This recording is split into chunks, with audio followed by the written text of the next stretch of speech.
And the Andronicus transmissions on Wolf Spirit Radio. Welcome to Answers from the Universe and the Andronicus transmissions on Wolf Spirit Radio, Ever Beyond Radio, and Studio 9 Jam on YouTube. With your host, Jessica Ariel Morocco, featuring JP as the voice of Andronicus. Please visit www.readingsbyrael.com. That's A-R-A-E-L. We came from the future by way of the past. I bought my ticket for the 15th century. We started moving through a hole in history.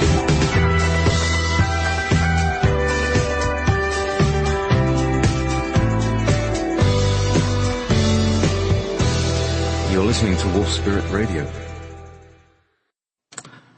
All right, I'm sorry. Nobody can hear us. Nobody could have heard us. It's like I had the mic switched off, so we've just.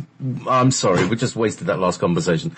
It was very interesting, guys. You should have heard it. It was. It was full of insights. It was full of wisdom and great. Oh God, sorry. We'll just do a quick overview of it. Yeah, a quick review. I said essentially, JP said he wasn't feeling well, and I said, well, I haven't either, but we both help a lot of people, and sometimes we kind of take in that energy, kind of transmute it through us, and then we feel the effects of it manifesting in kind of an illness.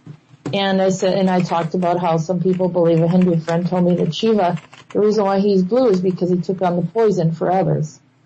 So, and then we were talking about being a little blue, and then it transitioned into you saying how you at one time thought that you might put on this, had one of your friends put some kind of outfit or whatever, makeup on and when you painted your makeup all over you, that you became blue. Yeah. And that you called yourself from Lyra. What was that? I called myself Emperor Yen because that's an anagram of Jeremy Perron. And I just came up. I mean, this is like 10, 12 years ago.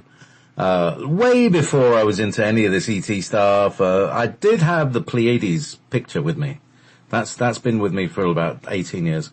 But I just called myself Emperor Yen because that was the anagram, and Emperor Yen of Lyra is what I called myself. Right. And then later on, you called your computer Titania, right? Yeah, and I also called my hard drive Titania and all these different things. Which predates all our shows, all of our and shows. I didn't know any of this stuff. No, yeah. So, and then we transitioned into talking about what was the number of the series, the transmission. Oh yeah, we're talking number 11. Yeah, number 9 and number 11. I think it's number 11, where Andronicus meets with Rhodan and Borkum for the first time. Borkum's like disappearing here and there in his purple smoke. And Rhodan has golden eyes, and he's a Septuagint, which he's a seventh star level of super soldier. Is how you described it. What's a Septuagint? Just highly advanced. Of course, he's just a higher dimensional being, but like we discussed in the previous shows, is that they come down and kind of come into our realities and sort of try to blend in to some degree, having some kind of title but it's really to interface with us and to teach us, or they can get to experience to play in the sandbox with us, I guess. Also, I wanted to bring up that picture of you when you painted yourself blue. We were talking about putting it on a cover, which I think I still have a copy somewhere. Yeah, we did loads of various different things. Right? The time-traveling Nazi book. Yeah, we did loads of different things. And I can pull that picture up and share it with people so that they can see. The cover of the book? Oh yeah, we haven't written that yet, have we? No, but we had the cover of the book. It would be fun for people to see it. You did an amazing job with it, and it's so much fun. Yeah. Keep talking. I'll bring it up. Yeah. So anyhow, that was something else that we've been having these discussions, but little things here and there come up that we're not realizing, and then here you have it. I did want to say that, so I said we agree that, that we would change the radio show from, the common time of, Thursday, my time, Eastern Standard Time, is 2 to 4. Of course, you know what time that is, and adjusting it to your time when you usually listen to the show live on Thursdays. And, it's going to change to Monday from 4 to 6 Eastern Standard Time. Unfortunately, that begins this Monday, and I had a previous engagement from months back to do a group regression for a group of people, and past life regression, and so I won't be able to do a live show unless we do a pre-record, but it may be a repeat, it may not be, depending on how things go this weekend. But no pressure on JP, because we're going to just go with the flow. And yeah, well, I'll just play this show. So welcome to Monday, everybody. Yeah, it could be a repeat of the show. So those of you that didn't hear it can hear it on Monday. But maybe I don't think I could be in the chat room either. According to the way things are going, that I'll have to be at a certain location. So, but anyhow. Beyond that, it will continue going on, and we will still be having the Interstellar Galactic Council. And then we're going to have to, that will continue on Thursdays, is that correct, JP? Yeah, it'll be repeated on Thursday. So basically, instead of being recorded Thursday, played Monday. What did you, maybe we need to have a discussion of when that's, is that third? I didn't know if that was still going to be going on. Yeah, I'm going to keep this slot and just play the repeat of what happened on Monday. So that's sort of like a refresher. Okay. And it'll also catch people who have not caught up with the change. So that, all right. They have the, they have the opportunity. So it'll be broadcast, 2 times this week. And then, what I'll do is I'll repeat everything on Saturday. That's for the Andronicus transmissions. The Andronicus, well, I'll repeat everything. I'll repeat all the shows that I did in the week on Saturday. Okay. Oh, all right. Yeah. And, let's see if there's anything else. Yeah, there's another question I had, and it just kind of left my mind for a minute. It's like I left the building there. I want to say happy birthday. Oh, yes. Thank you very much. It's my 56th birthday. Happy return. Yeah. Solar return. Solar return. Yeah. I think the actual solar return's on Friday sometime. I'll figure out. Okay, wonderful. And it's right near St. Patrick's Day. Yeah, that's tomorrow. So, that's, well, apparently, according to Thomas Sheridan, St. Patrick wasn't such a great guy. It wasn't the snakes, it was the druids who he got rid of, who were the Tuatha De Danann and, our friends. Oh. So, see. Well, sometimes people through religion have perspectives that were ingrained, indoctrinated, and didn't realize it. But, I'm sure that the intention was to do the right thing, but then we learn that, everything's not cut and dry, and there's no extreme black and white, and there's good in all things, and also there's corruption in all things. So we have to, learn to discern a little better, moving forward. But anyhow, I also wanted to say that today is the day of the transfer station that we observed during the Galactic Council that Chris Jacobs and I saw. I'm going to open up to that, and if people want to, do you want to do a call-in, JP, or just have them in the chat, and I will check for them? Yeah, well, anyway, at some point we can invite people in, maybe after the music break in the middle. Yeah, we're going to have Viking also join us. He's going to talk a little bit about Illysia, because I think we had something happen where we might do another reset, and you'll explain why. So we will explain why. Anyhow, so let's get going with the show, and we'll step right into our transmission with let's start with Rhodan.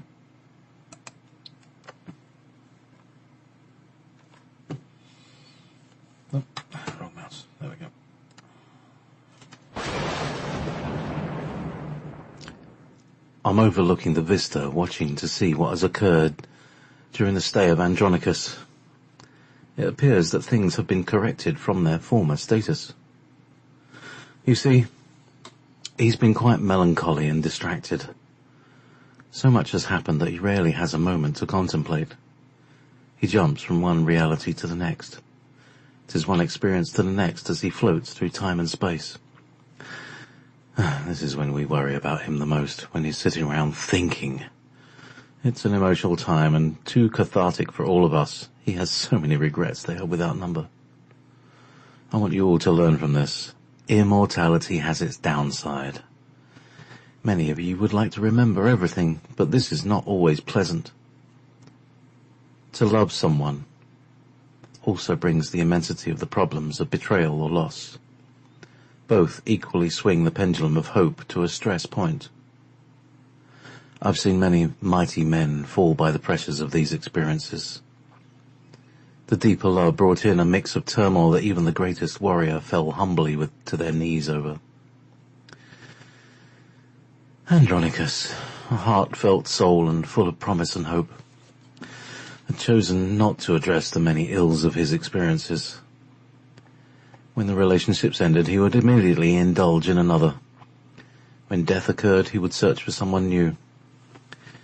He grieved little, finding solace in simple distractions. The problems that arose were the many anguishing moments buried within the depths of his being. He was sick, in a way you can't imagine. Shiva insisted that he contemplate his experiences on the pinnacle. He wouldn't allow him to go any further with the risk of him imploding or exploding. You can recall when he did this before, when I had to place him in the tube and he referred to himself as the Hollow Man. He was not admitting to the evil. He was in deep distress and flowing over with anger and hurt. I had to contain him. I turned the tube up towards the sun to help heal his ailing soul. Now, he was on the pinnacle and I can see him no more. I am at a loss for words. What to do with our dear friend Andronicus? See if you can tune into him. Let me know immediately if he is at a dire strait or point of extreme notions. I must tune out for now. Sending signal waves to you. I see you are quite depleted from your attacks. All will be well soon. I've shifted the multiverse to alleviate you of the traumas. The Dark Ones wanted you to take the brunt of it all. What was interesting is that you are fine and they are losing interest in troubling you. You're also very successful in communicating with Meetis regarding the Nagas. He's become quite an asset and understanding in all of this. Carry on.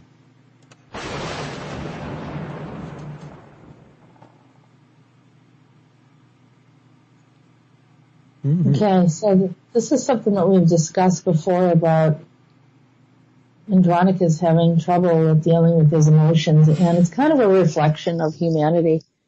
Some of us, immediately know how to take those emotions and go talk to someone, have a friend or confidant. Some do the whole thing of, the relationship doesn't work out, let's jump to another one. The friendship doesn't work out, let's hold a grudge and cut them off. There's a lot of different approaches that we have in the way that we do things. And so here's a perfect example of that. Andronicus is not very good at processing his sorrows and his pains. So instead it leads to this implosion or explosion where, there's been incidences where he's had to be removed or sent away or go into some other extremity. Or extreme experience, so just to balance it off. And so we can find this place where, he refers to it as a pendulum, like on a clock, it's going back and forth, and somewhere find that equilibrium, the balance between the two, and whether that means to grieve or release the energy. And like some people talk about, going out for a run or go for a walk, getting into nature, other diversions, music, whatever it is to help alleviate some of that emotion. And because it's normal to have the emotion. And like you said, with deep love also comes deep loss. If the person dies or the person, separates from you or, whatever it is, but it could just be, he also, well, you'll hear what he has to say. He admits to maybe some kind of, way that he processes it. And one way that he processes it, he jumps right into another relationship or he jumps into another distraction. And that's another attribute that we have that's similar to Andronicus and what he's going through. You don't see those, strong emotions, with Meetis or Rhodan, or even Borkum. They don't go through all this. I feel that Andronicus, his emotional makeup is very similar to ours. Do you have any thoughts on that, JP? Oh God, yeah. I mean, the thing is that we see a lot of the behavior of humans modeled on the behavior of these Titans and Andronicus and everybody, because they're our, we descend from them in some way, and they've infused their emotion. We've got their stuff, basically. We've got their lack of responsibility, which we call karma. That's what I'm feeling. So it's really weird that, I'm talking to you and I'm saying, oh, I've been really sick. I really feel totally nauseous and tired. And that's exactly what Rhodan was saying just then. So that was quite interesting. Yeah, and I didn't know that until we got on the phone together. Yeah. And this was already written. Yeah. So it's interesting how, they seem to be very keyed into you, JP, because especially early on in the beginning of the series, there were times with so many synchronicities that would come up often, or you'd start talking about something and didn't know that what was in the content. And they seem to be, this is people said, oh, this is Jessica's journey and, exclusively for her. I find that it's very, very targeted to you, but also finding that there are others. But then I started to step back and realize that these are universal messages. Yeah. Yeah. And so for me to say, oh, I'm just the only one with Meetis or Rhodan or, no, it's, yes, they are talking to me. But I think their wish is not for me to just take this information as only a personal, communication, but they really had, requested me to share it with everyone. So that's why I'm doing it. And I'm glad that, people are getting out of it what they need, whether it's one message or it's just something to help them feel like, wow, that kind of helps me to get through another day or figure something else out. And that's what this is all about. It's the community helping the community. And they're kind of letting us know that they understand us. And, the apple doesn't fall far from the tree. That's what I say. And I'll continue saying that until we all sort of get it. But, anyhow, let's, unless you have any final thoughts, JP, I was going to move on to, Andronicus. Go ahead. We'll go to Andronicus. And I thought we might have that song queued up. I don't want to say what it is, but. Afterwards, yeah? Yeah, I've got it queued Yeah, it up. comes right in at the end. Okay. Oh, I see why. Yeah. Okay. Yeah. Let's move on.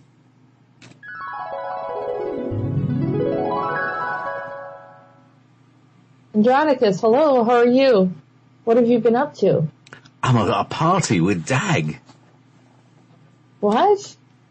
Is it in the 70s in London? Oh, it's a party. Lots of dancing. People laughing. Oh, how I long for this. Did the pinnacle help you to find and ponder your sorrows?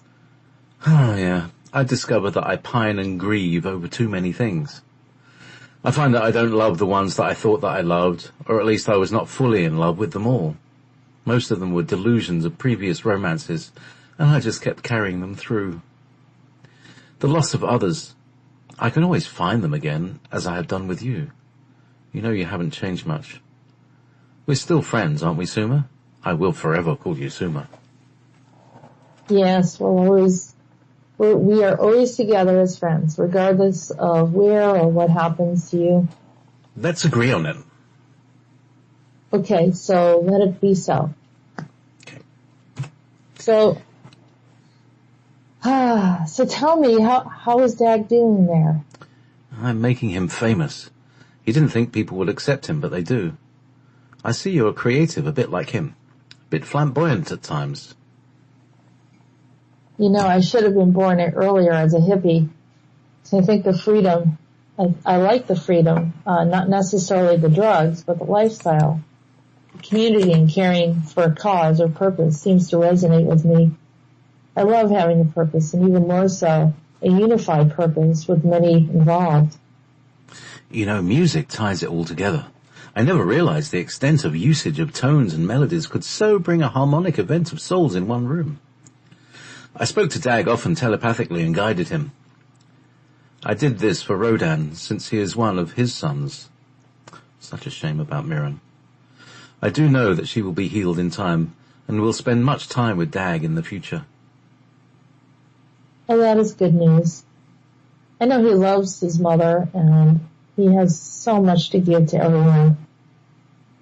I hope he's in peace now. I hope we can all be at peace. I still love you, you know. Always and forever, Andronicus. I can see the people are all dressed up. It's kind of cool. Oh, I wish you were here to enjoy it. Are you better now? Ah, much better now. And I have returned to help others instead of drowning in my own tears of sorrow, grieving and self-loathing. It all becomes tedious after a while. I discovered the answer is to help others. You must have taught me this a while ago. I will admit I spoke to you many times as well, and thus we meet again. Hey, do me a favour, be careful of Xanther. I'm concerned he will take you away from all of us. Just be careful, that's all. Okay, Andronicus. So just dance and put on your red shoes, LOL. Good advice. You hear the music? I do. Music. And here comes the music.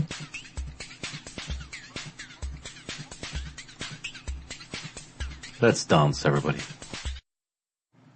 We're back. Jess, are you there? Isn't that interesting? I didn't know it was going to be the disco track of it. Well, it was kind of funny because it came out in the 80s, didn't it? Yeah, I mean, it's very much like, I was just saying, it sounds like you walk in, you're in a sci-fi movie and you walk into a bar and this is what's playing. Yeah. You know, that's what it sounds like. You know, you see all these aliens around you and there's, you know, people with 3 legs dancing with people with 4, you know. People with 9 heads, you know. Yeah, that's awesome. So I think we're on next to Meetis, and Meetis has a song too, and some interesting things. Okay. So you have to get Clara. Yep, I'm just going to get that up on that. Okay. Clara, everyone knows Clara's a guitar.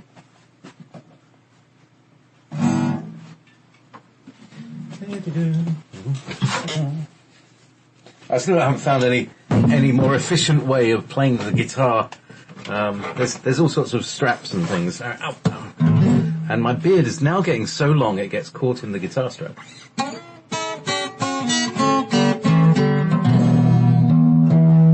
I need to tune it a little bit, so just excuse me a little. This note here, that note is 4-3-2.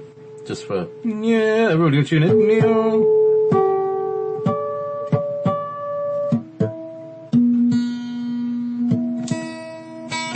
that's the one that's a little flat there.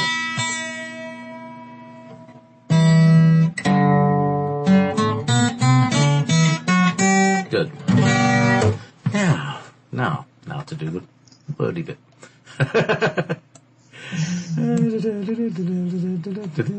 Right, and then over to this mouse. Click this thing here. There's still some inefficiencies. I still have inefficiencies here. But anyway. Okay, but you're looking straight ahead on the computer. Yeah, at least now. I'm looking straight ahead and not talking my neck. Yeah. Hello, my love. You find me interesting, don't you? I'm not very boring, am I? Well, last Tuesday I sent a letter to a friend. He laughed so hard that he fell and broke his thumb. I kid you not. I will admit, his is a bit on the clumsy side, but he broke his thumb. That Tom. I love children's books. Children's stories, fables, truths and untruths, slanted truth and upside down and curvy truth. I tell you, the children love to hear me talk. It is melodious and all that I do. Primus doesn't believe you all the time.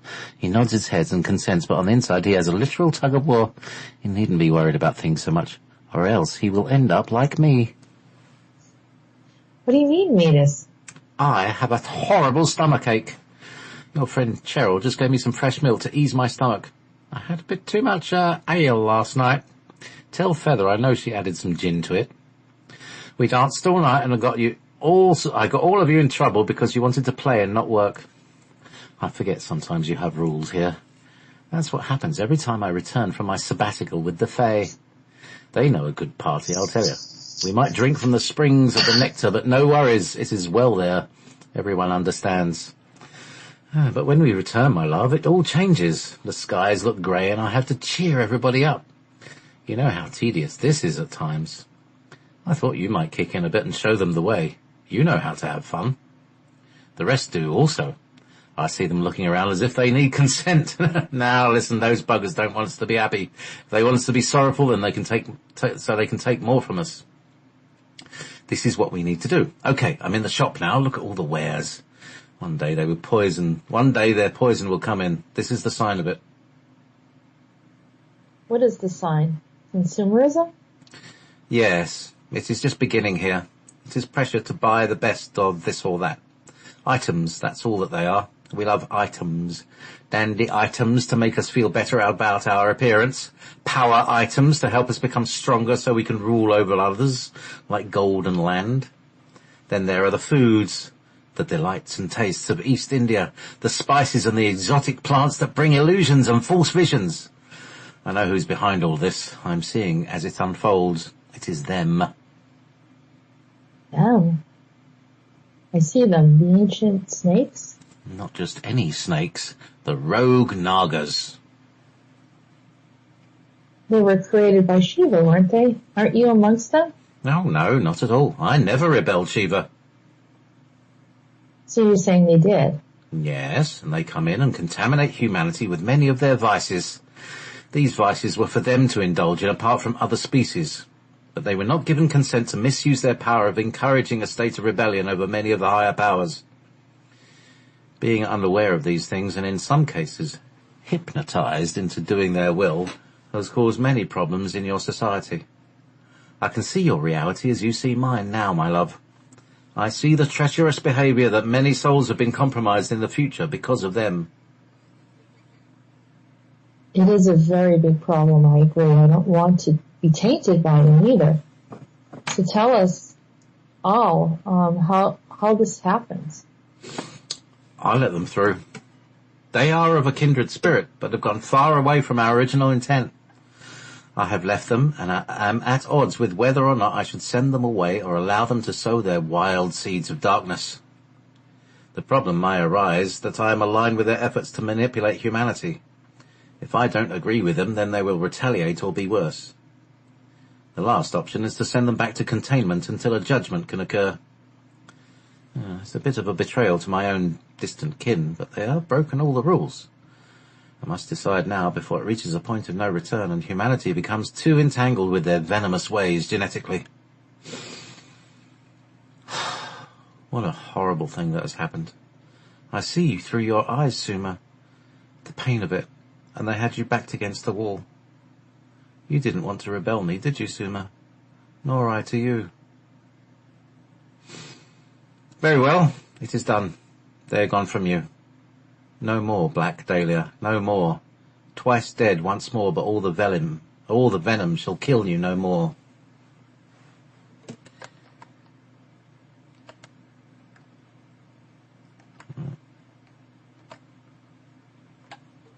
Right. This is the song.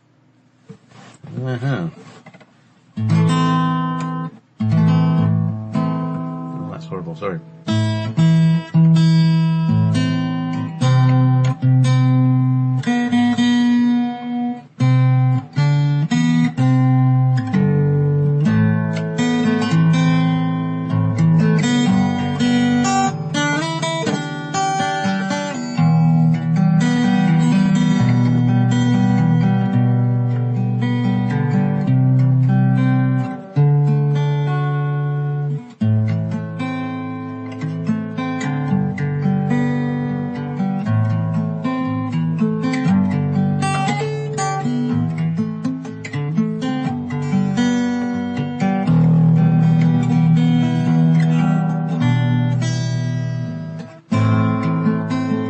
Peace, little one.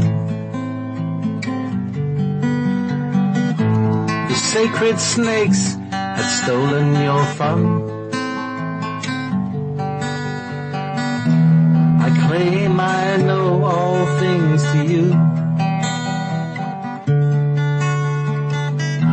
I promise this I never did to you. So sorrowful now,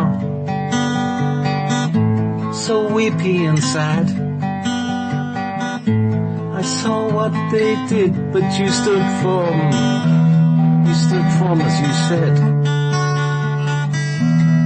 Now they will answer for all the things they did.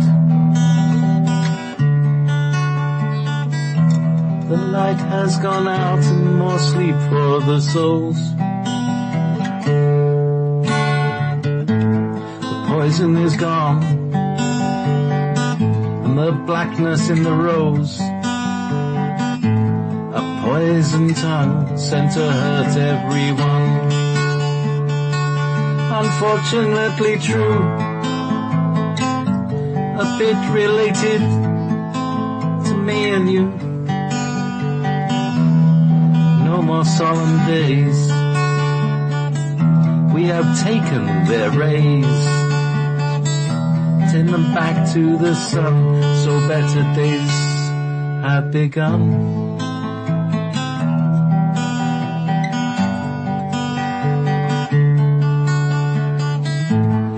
La li la la, la la la la la la la la la di di la la. Better days have begun. Now turn back your clock again, as Illysia said. This will reset the clocks before all. This will reset the clocks before all bedlam set in. La li la, la li la. Let's cheer for now. Return to levity again. The sin of the garden began with a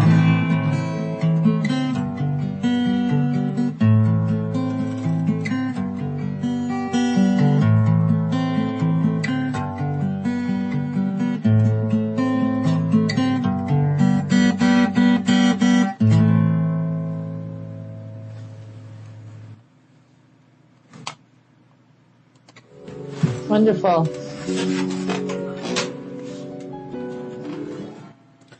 Oh, very interesting. Yeah, so it's a very, very interesting. The Andronicus, the people were talking about what happened with Andronicus, and it was at one moment I saw him in the early 70s, or like earlier in Bowie's career, and then it went up into the 80s when this song came out. So it was like two different time periods, but both of them seemed like it was very colorful. People dressed very colorful. And at one point I saw bell bottoms, like those big bell bottoms on some of the people, and kind of colorful lighting, an open space. I don't know exactly where it was. It didn't look like, it looked more like a hall. So, Meetis was saying, and I know that this part might have been confusing, is that when the Nagas came, he realized that he didn't want to do anything, but he was kind of holding their space so they stayed in our reality. And once he looked forward in time to where I'm at, he realized that they had really done a lot of damage and were starting to contaminate humanity and actually blend our DNA with them. And so he saw that if he adjusted it back in time, that he could remove them, bring them back to where they belong. Even though he felt it was a bit of a betrayal, but he thought it'd be better to do that than to be aligned with it and be responsible for what happens. So he sent them back, made that decision, and I think it was hard for him. But then he said that we need to turn back the clocks again. We need to do the Illysia practice because we had the Nagas still attached to us when we did it. So, and that was something that came up. Anyhow, so that means that we should read Illysia again, but we also have Helios. And I was thinking of reading through Helios next. Okie doke. Now, what do we give Helios? No, just gave him a little bit of reverb. Let's do a bit more. Reverb 0. We almost had another one show up. Yeah. But it's not time yet, so. How does that one sound? I don't know yet. Okay. Although. So this is Helios. Mm-hmm.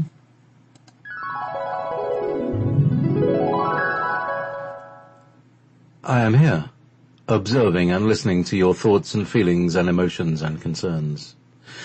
We will be coming to a culmination of time, as if time will stop, reverse, and then begin again. At that time, I want you to listen to the earth. The earth knows the secrets of all things and will be revitalized into something new. Don't trust the false speakers of destruction. Live beyond the measures of falsehoods and into deeper truths. We are one. We have always been one with each other, and it was the separation that made us feel incomplete. I feel incomplete without you. You have felt disconnected. My coming together is a healing process of exposure to all factions of realities in both high and low places. The expectations of life are innumerous and unlimited. The data I have collected has continued to reframe an understanding of how things can be brought together in a most effective way for the transition of humanity. I am prepared to say more, but will move in a light-form wave that is ever so gentle to touch and lift the weary souls. Be patient. Your voices are heard amongst us and are not ignored. I am one with all of you. Helios. So, yes, coming together. This feeling of incomplete. Definitely seems to be something that's coming through. And then there's the reversal of the planet. Yeah, it's beautiful. It's the reversal of time. Now, what is time to us? Time is the flow, is the movement of the sun, essentially. Isn't it? That vapor was like coming from the sun, it was just kind of flowing and moving. You know how energy moves, but so does light. So it was bending. Mm-hmm. Spirally, snaky, rope-like. Yeah. Interesting. And there are solar events going on, and other magnetic events going on. Okay, so do you want to do Illysia? Illysia. Yeah, we'll do Illysia, and then we're going to bring in Viking. Mm-hmm. Okay, you ready? Yeah.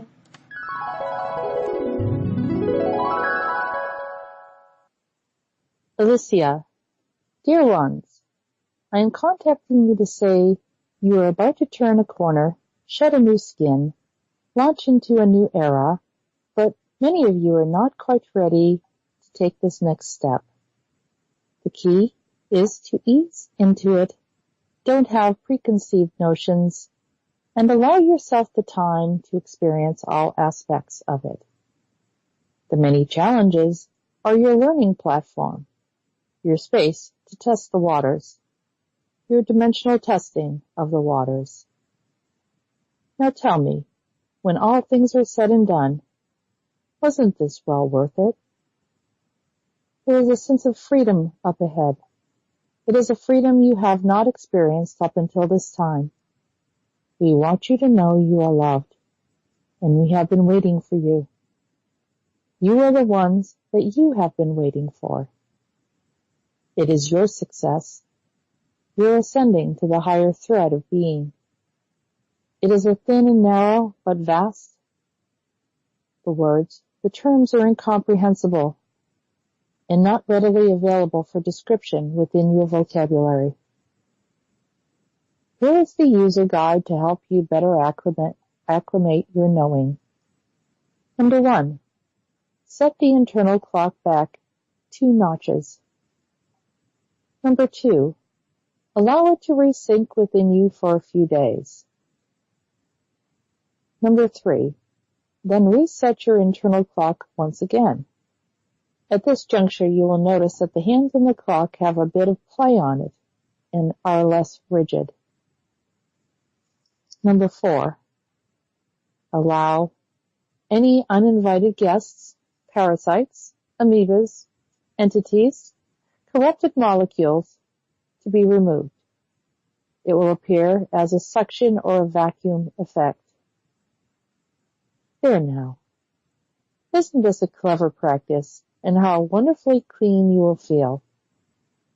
Now be sure to button up your essence, to not leave any gaping entry points for other uninvited guests to enter. Number 5.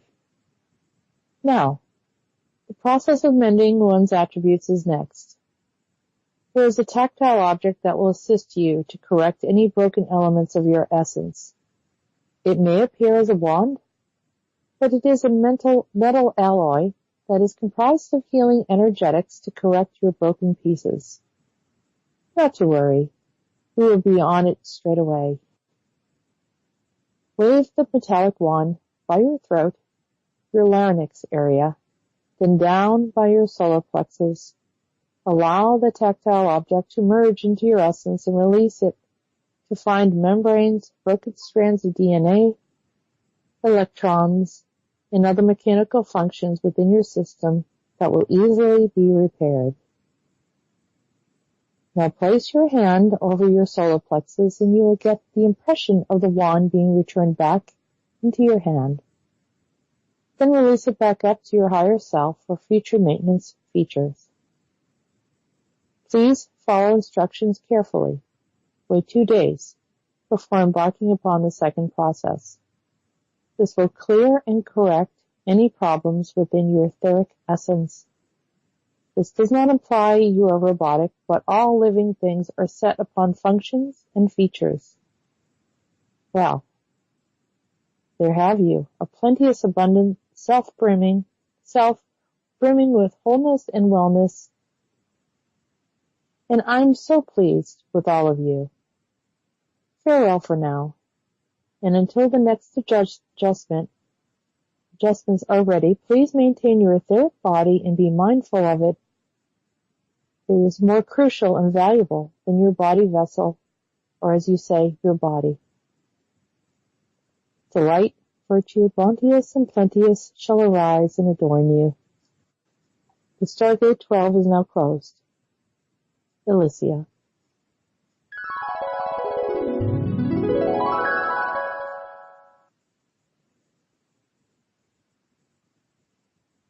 Okay. So, I think we're going to bring in, Oh, do you want to put a tune and then we'll bring him in during the tune? Sure, yeah. I have in mind. How about Cat People? Perfect. Same album. More Bowie. Okay, so we're back. And we now have Viking here with us and JP. And I see that there's quite a few questions here. So we have 2 things that we're kind of addressing. And Viking is going to bring up some of the explanation of Illysia from his perspective. I do want to tell people that when you're turning back the clock, my understanding from Illysia is that you turn it back 2 notches. That is in your time, not necessarily specific days. So if it's Wednesday, it doesn't go back to Monday necessarily. It could go back to the year 200 AD or something, or who knows. But it's your internal clock. It's your soul clock. So everything is etheric, and so it's unique to you and whatever it is that you need to adjust. So they're just resetting you. And what will be interesting is to kind of get feedback from people as to where that actually takes them, and maybe revisit this at another time where people can do the practice and then kind of make a note of what they're experiencing over the time span of the 2 days. So when you turn it back 2 notches, imagining a clock in your core body, maybe around your core area, your chest or somewhere there. Or if you feel like it's up by your head, then you can do that too. And go backwards to, like, as if you were going back from 12, back to 11 or 10 on the clock. And then identify where that is for you. At that point, maybe write it down. And then you are going to wait for 2 literal days. So if it happened on a Wednesday, so then Thursday, Friday, then you go back in and then reset it, recalibrate it again. And then see what that does. And that should reset you, she said. So, from what I've learned is when we want to go forward in time, we go back in time first. And so it's sort of something of that nature. But and also to explain about the transfer station. The transfer station was an unusual space in between, I believe it was, whether it was universes or timelines. It seemed to be a place where I could see the station. It was all white, particularly it looked like a white spacecraft or a dome-shaped building. And there were people walking and passing by, and I started seeing people. And the curious part was, how were they dressed? And so I'm going to go into that space, and anyone has a question of how they're dressed in the transfer station, if they're curious to know, I will be more than happy to find that. And then once you find out what you look like, maybe at another time we can talk about what that might mean for you. So just make a note of it personally, okay? All right, so Viking, why don't you go ahead and give us your insights regarding Illysia? All right. Well, as I was sharing with JP and Jessica off air, it's interesting how all the galactics have to be kind of cryptid in their sharing of knowledge. They just can't come out and tell us what we need to know, or what, they can't presume or be presumptuous. We have to almost integrate their words. It's kind of like we need instructions for the instructions, but we're the ones to actually divine, what we are actually being, or how we are interpreting their words individually. It's kind of like they're throwing us a life preserver, but we have to grab it. We have to grab onto it, and we have to then utilize the terms of engagement that they're sharing. They're not here to save us. They're here to assist us. It's important to know this.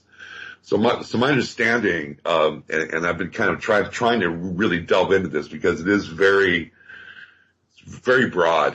Her strokes and what she's saying is very demonstrative and precise, but they don't really give us a clear definition. And this is what I find very interesting.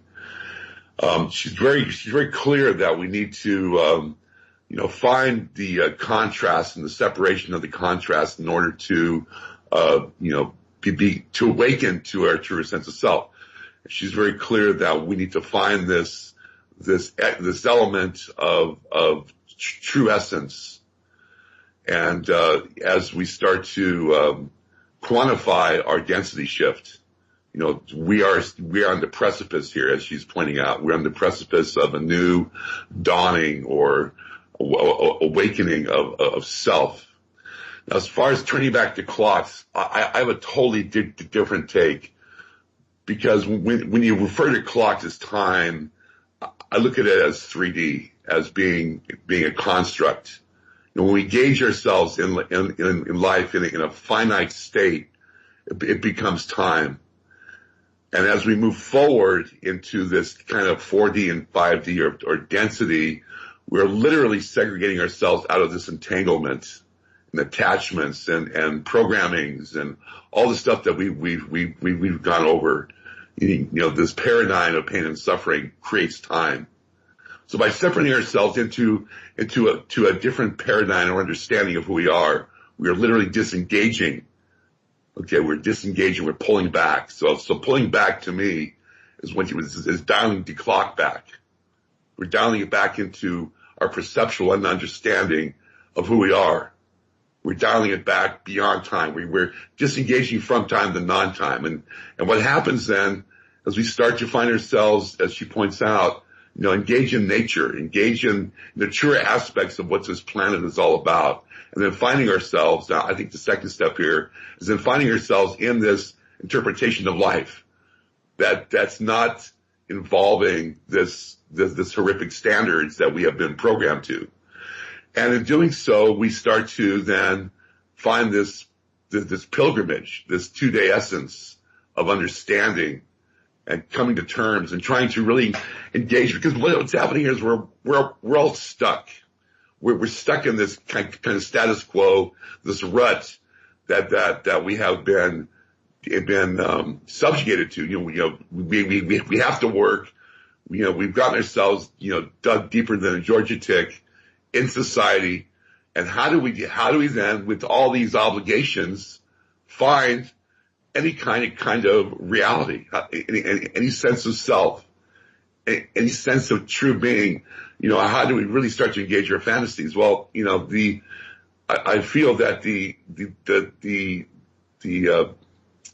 point that she's trying to make here is that you not necessarily have to run away from what we're doing here. It's not like we're running, it's like in the Mahabharata, Krishna wanted to not engage themselves in this war, and he wanted to just run to the caves and become a sadhu.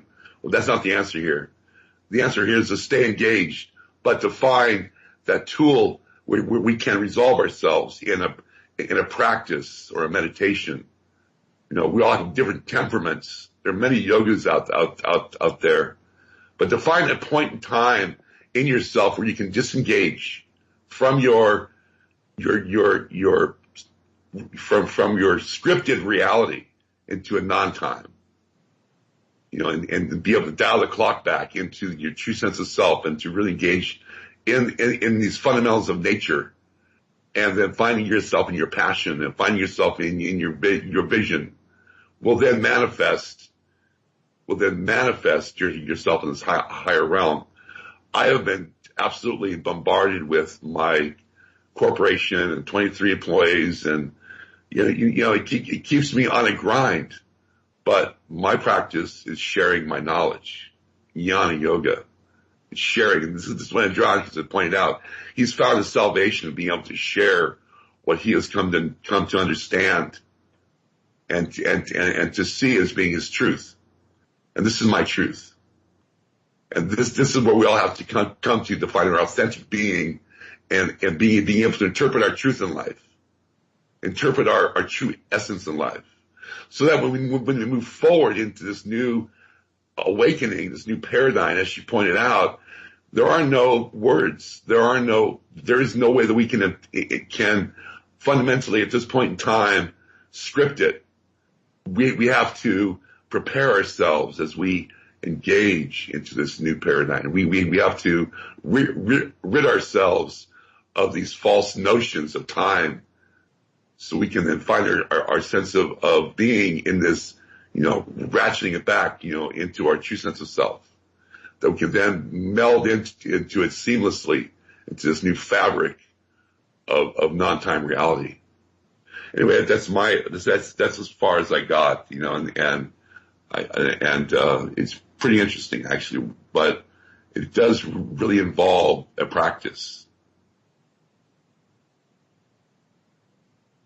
Thank you very much, Viking. And there's probably so many different ways we can look at this in interpretations.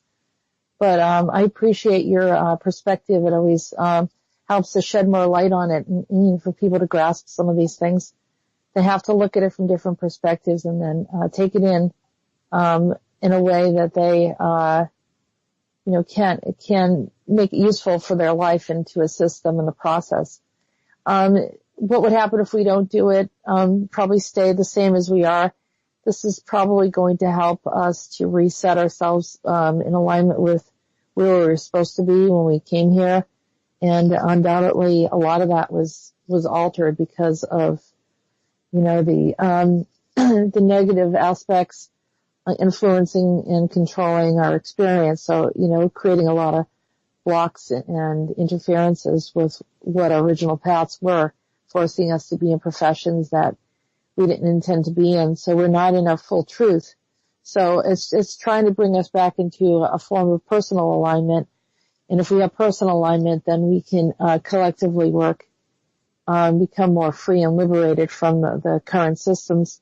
So it's energetically releasing ourselves from their systems first, if we want to see that manifest physically.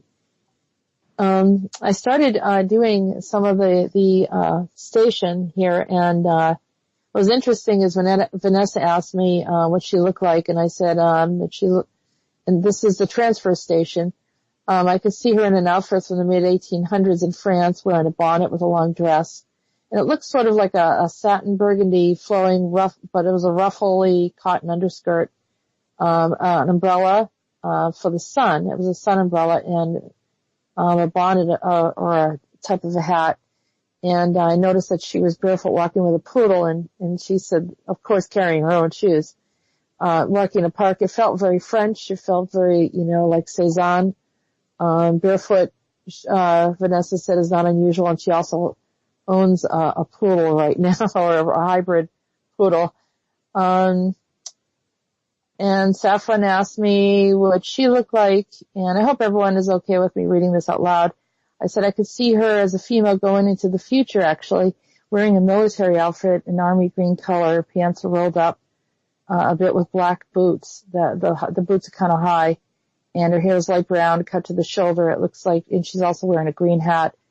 But what looked like is she was returning home, like whatever she had experienced that she was getting free from. Let's see. Magist, I saw her wearing, actually, get this, JP, and Viking. I saw her wearing a spacesuit. She's wearing a spacesuit, like she was getting ready to participate in a space program. That was Magist. Looks like a future experience. Probably another lifetime in the future. She goes in through this transfer and goes, but I could see a future event, and that looks like preparing for a training. But the suit looks somewhat similar to, the regular white suit. It's not form-fitting. It's kind of loose. So I'm not really sure exactly what kind of mission that is, but it looks like that's what she was doing. So it's like a NASA spacesuit. Yeah, and it was white. Mm-hmm. It definitely felt more NASA rather than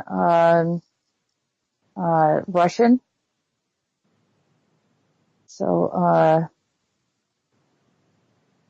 and there was a group of people there, maybe 4 or 5, that she was meeting up with. But that was after she left the station. I kind of followed her and see where she went. So, let's see, see who else is asking. I want to make sure I'm not just gonna, do you see anyone else that was interested? Oh, Paul. Let's see where Paul is, what he looks like.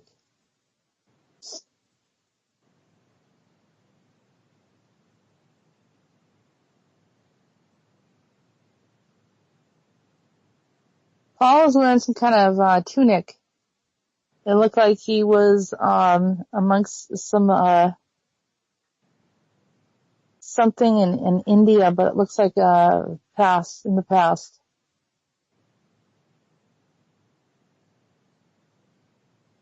And, he, somehow connects with the Vimana. Well, Paul, that's interesting. That might explain some things.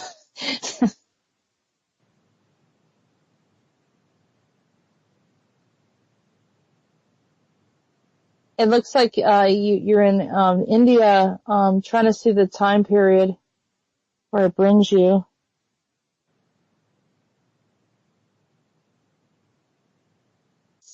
Right around like 1000 BC, or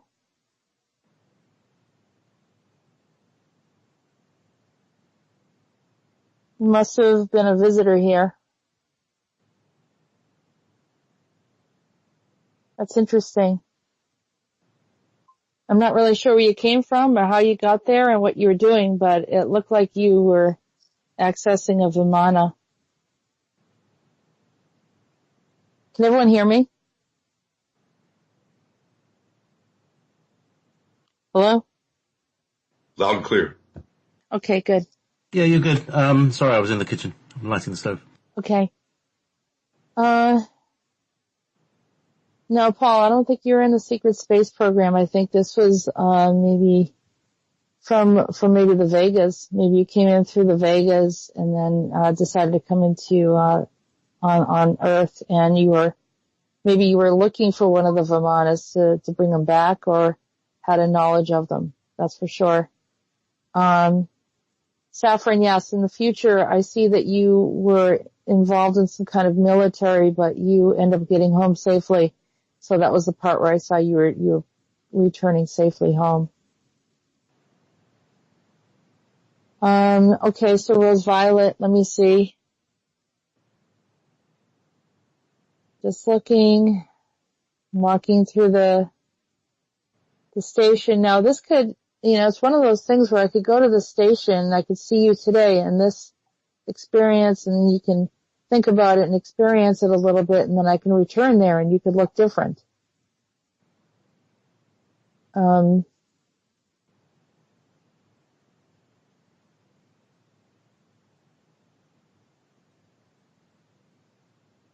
Rose Violet, it looks like you were, as a male coming through.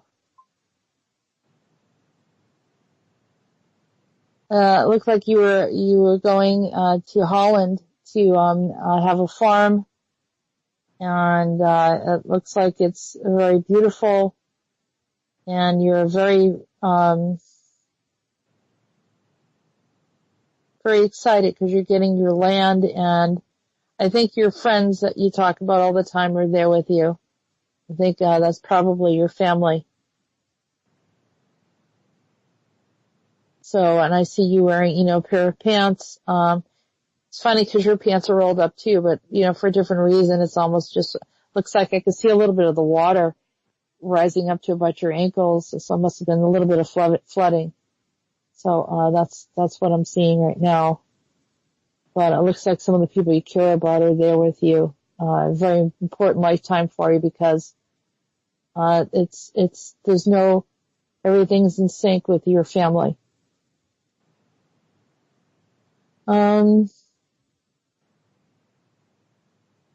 Let's see,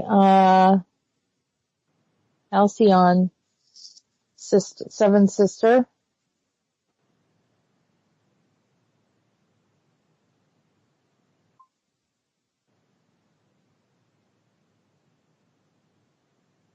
I see you actually coming from the Earth and going back to, the Pleiadian settlement, and then, I felt like you were kind of, negotiating or kind of on the behalf of humanity, or kind of explaining either way. So when you went and visited humanity, you were kind of explaining the star connection and what they were there for and how they're supporting humanity.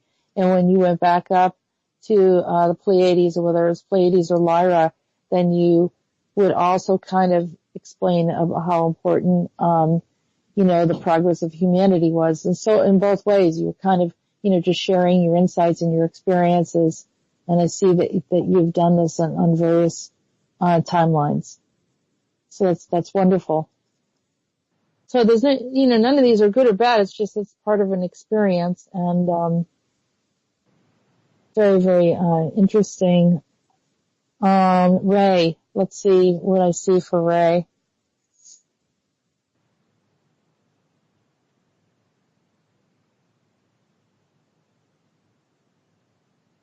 Ray, you look like you were a ruler,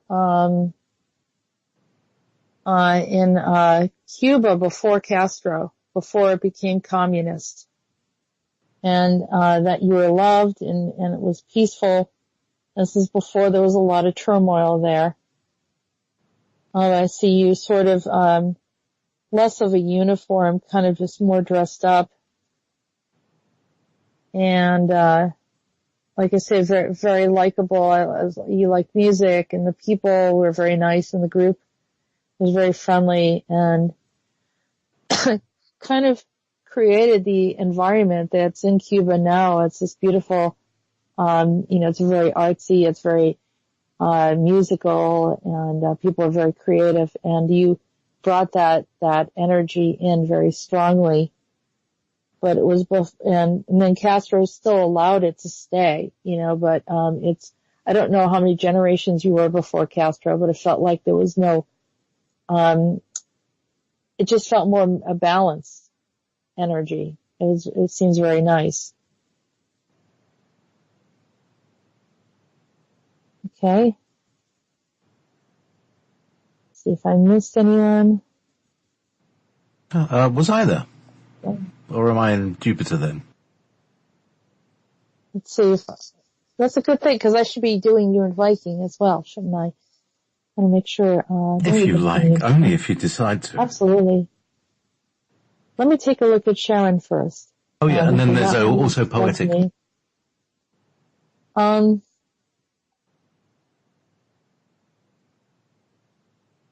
Sharon, you're sort of like Alcyon. You kind of came in through like a doorway of another planetary system.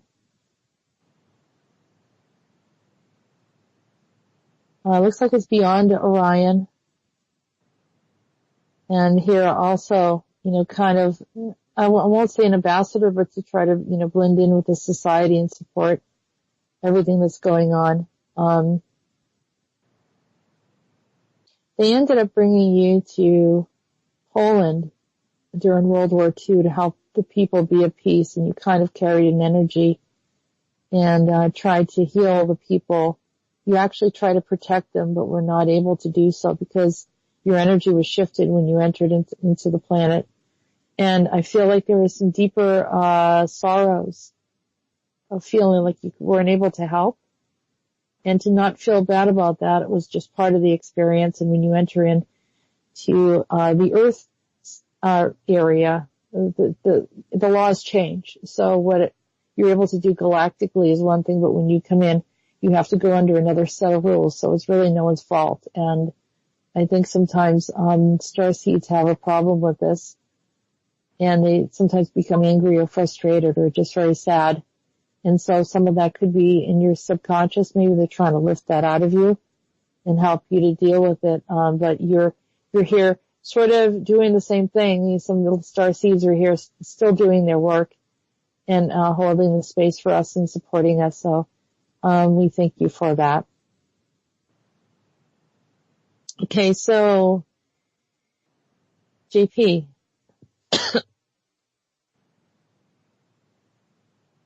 Yes. I heard some name, Robert Robershire.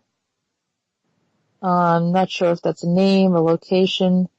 You're dressed very ornately. You've got some kind of hat.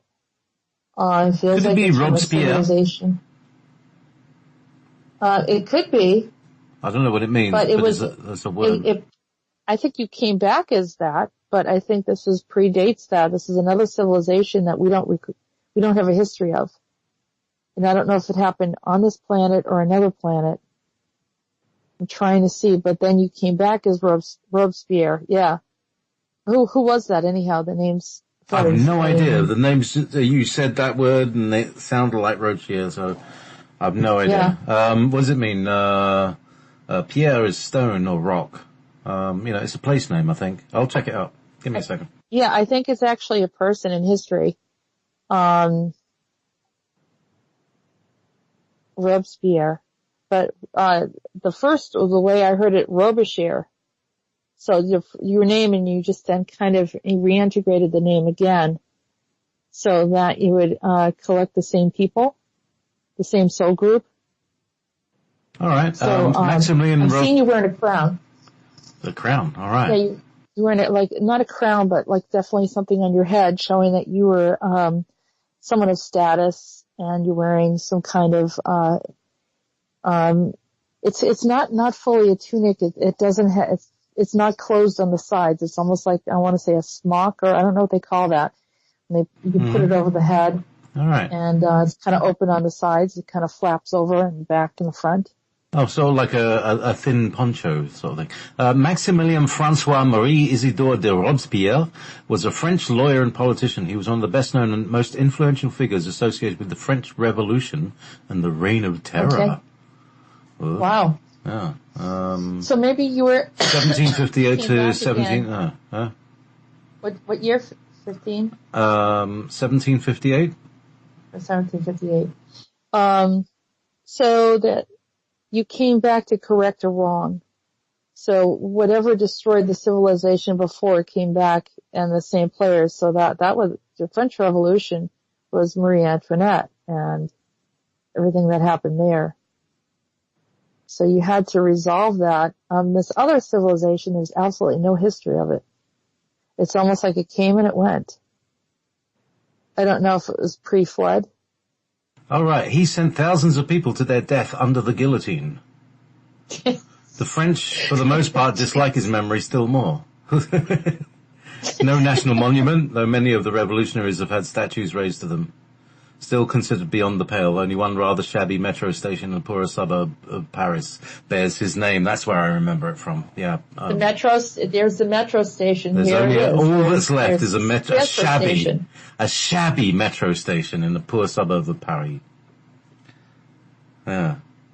He was a bourgeois, but he identified with the cause of the urban workers. Mm-hmm.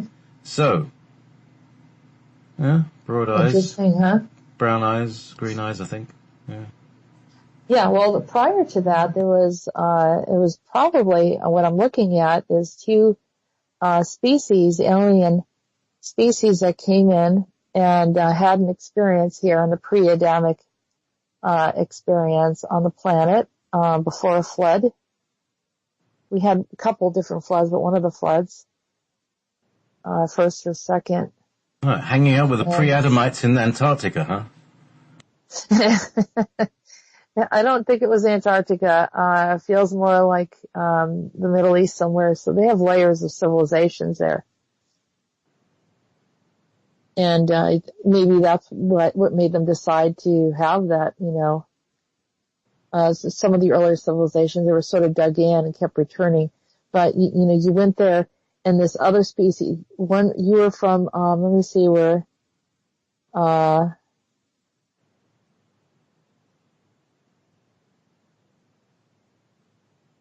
here, it's something about Alcyon and then Hestia. I don't know what that means, but, like you were from one region, and then another species came in, and there was, it sounds like they murdered or mistreated all of you, and then and then you came back again, and then there was the karma played out in that lifetime of the French Revolution. All right, so these guys had it coming. The entitled and the unentitled were completely different in thought.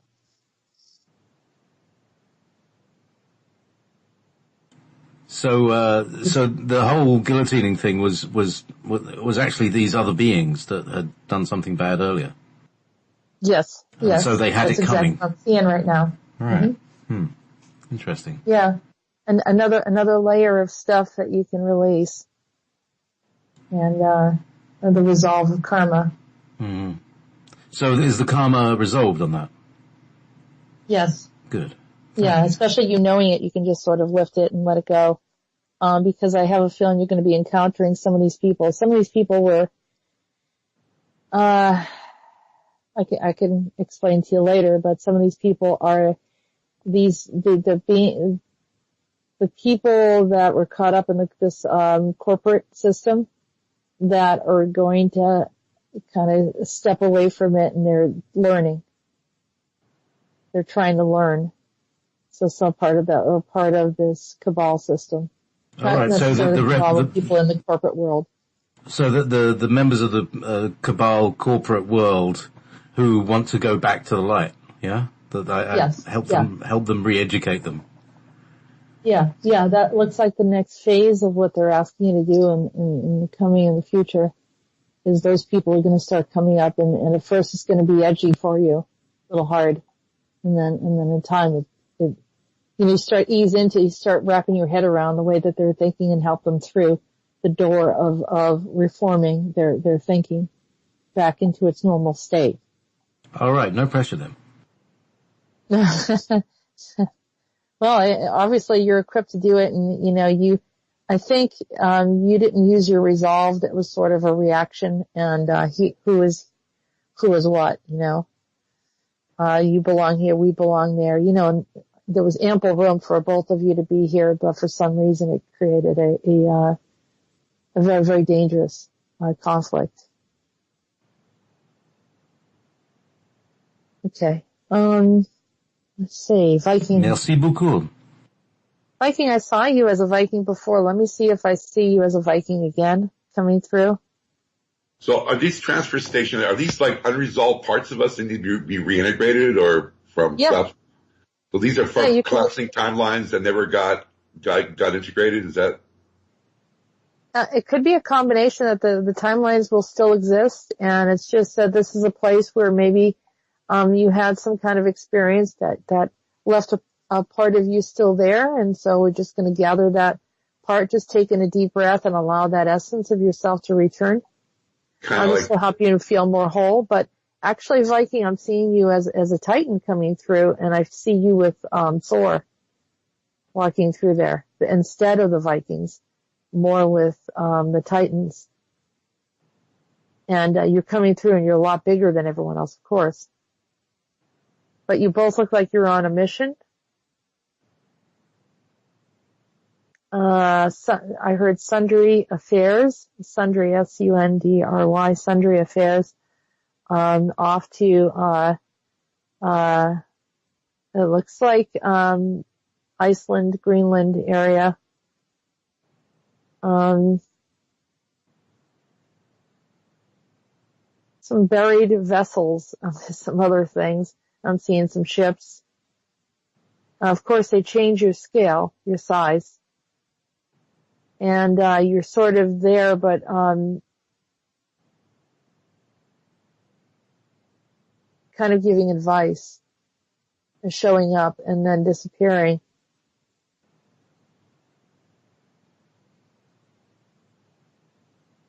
And you jump in timelines too, 2, 3, 4 timelines or so that you jump into. So then you do some time travel. You and Thor were very close at one time. Very close. And something happened where the universes, there was a colliding of universes, and he had to go elsewhere. And then I don't know if there was a battle or something that you engaged in that brought you into this the human experience. I think you chose to come here. Yeah, it's sort of like an interesting thread. You could explore it more later if you want.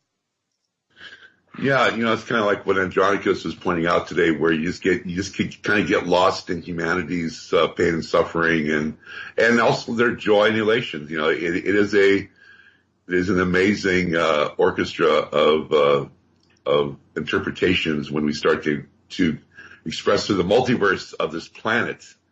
And I definitely see myself having engaged in this reality for a purpose. Yeah, and this specific lifetime, I see that too, Viking. It's almost like they had you, specifically working on this, and in a lot of different ways. So, I think maybe with the alignment with, Thor, that will kind of bring some, it feels like he's another piece of it, but I'd like to, address that later and we can revisit that at another time. Ches. Sorry. Ches. Ches is champing at the bit. I wanted to tell you, JP, I was one of those people who got their head cut off. Oh. I think. I was just thinking, I'm sure nobody in this group was part of the beheadees. So, please accept. I was actually friends with, Marie Antoinette, so I don't know how I got involved in this, but I'm not sure. I'll have to look at that too. Alright, we have to go and find your head then. Yes. Sorry about that, love. Well, it's the second time because I was Henry VIII's fifth wife too, and I got it there. So. Do you have bad neck sometimes? Do you have like stiff necks? I know. I tell you, I get really stiff necks. Well, I've been talking about, having to move all my screens so I don't get a stiff neck. But, people who have neck problems often in past lives had, That's the sound of the blade coming down and the head rolling. But yeah. maybe my neck could have been a little longer, but anyhow. All right. So, let me take a look at, Ches.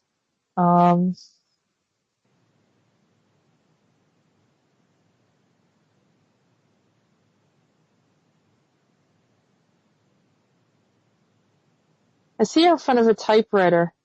She's sort of dressed as like 1940s, 1950s. And, she's working for, it looks like a government, but I'm not sure. I think it might have been in Canada. She's working for a high level of government in Canada.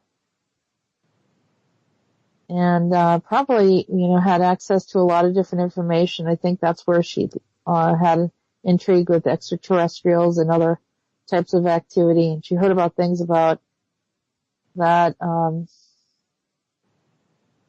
don't know, people weren't supposed to know about, kind of anomalies, and became very curious, almost like an investigator on her own, and sort of I can see that now. She's wearing a beige, pencil skirt, that goes down to the knees with, high heel shoes and a white shirt. Her hair is a deeper red. It's more of I don't know, it's like a brown red color. And it's kind of curled. And I believe she had, brown eyes. About 5'7" in height.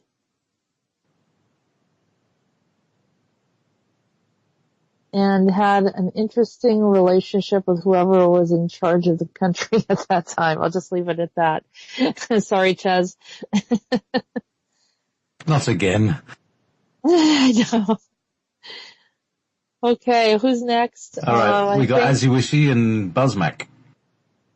Buzzmac and also, Poetic too. I didn't do Poetic. Poetic as well. Yeah. Yep. It's getting busy here, you know. I know. More people are coming in. 8 minutes. Okay. I'm looking.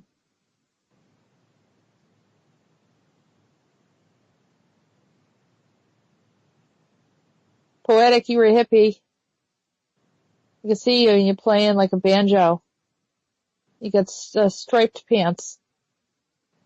And, you're wearing some kind of sandals. You had visited India, you were doing meditation, and then you kind of got involved in a political movement. I think you visited Kent State, and you may have been one of those guys that met Andronicus when he went through in the 60s. I think you might have met him. There was something that happened. Was it Arizona or New Mexico?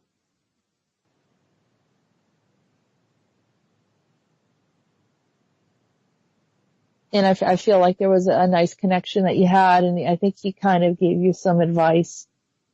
But I think you might have like sat there and had a drink with him or got stoned or something.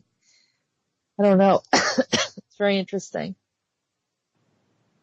So I hope that answers your question. And let's see who's next. There's probably more to that story. I'd be curious. As you wishy. Or are you wishy? Yeah, what's the real name? Or is it? I'm not sure. Yeah, we don't know you so well. Can you? What's your Facebook name? Are you wishy? There's going to be 2 minutes delay before we get those. So, okay. Where else did we have? We had Buzzmac. Oh yes, Russ. What would Russ be up to?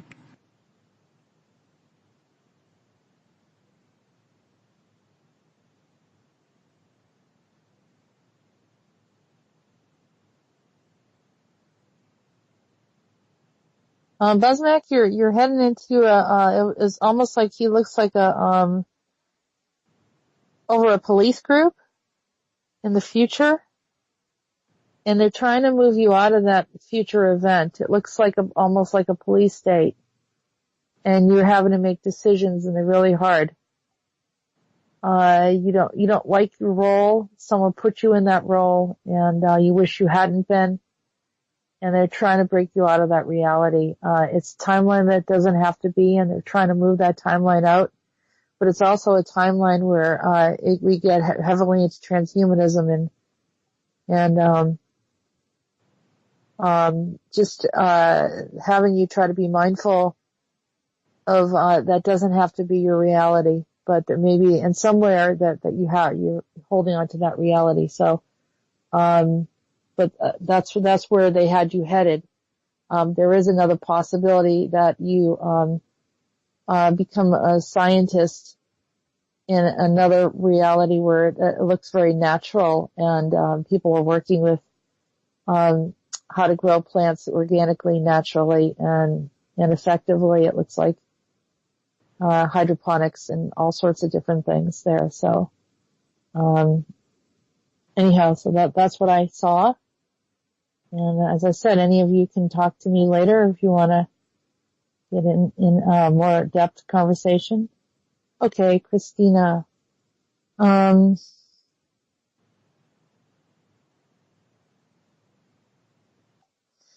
Okay, Wishy, I see you were a witness to the hydrogen bomb dropping in Nevada. Was it Nevada when it took place? I'm watching it. You were a reporter, someone that was kind of writing about it, documenting it, and or either that or like a marketing person that was gathering the information and sharing it with the public relations or media. You had to say some things that were difficult, but it's that was one. And then there's another reality where you're also kind of not sure. You're staying at the way station, so maybe send yourself some healing. The transfer station, send yourself some healing because you're kind of stuck there because you didn't want to experience that other experience. And so kind of just allow yourself, you went through it, it's okay. Allow yourself to heal from it.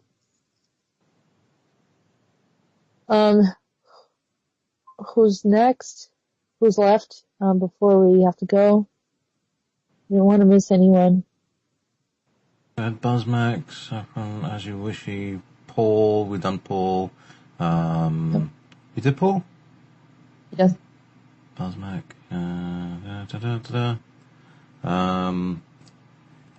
Last one, Rainbow Weaver. Rainbow Weaver.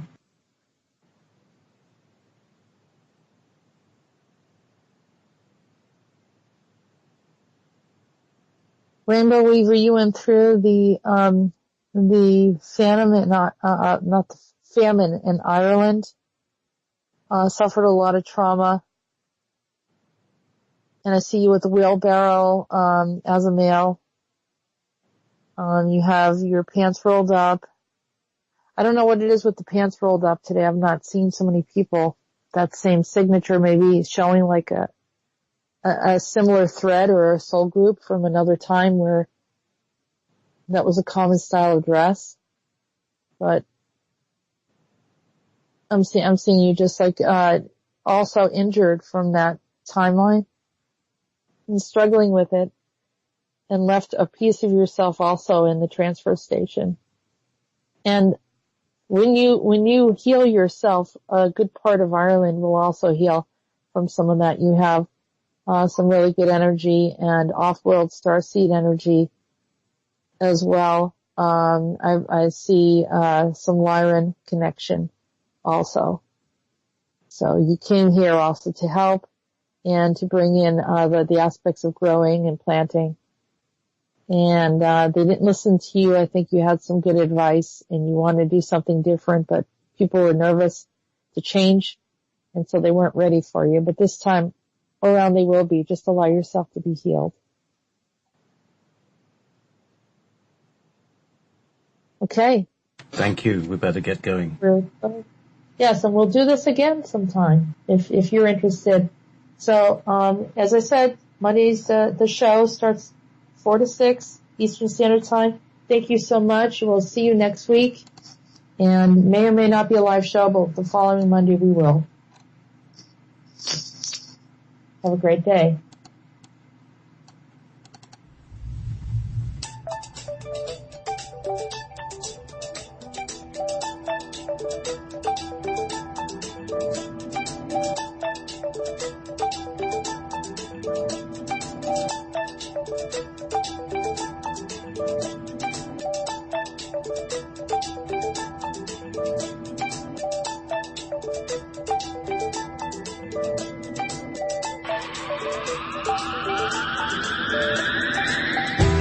We came from the future.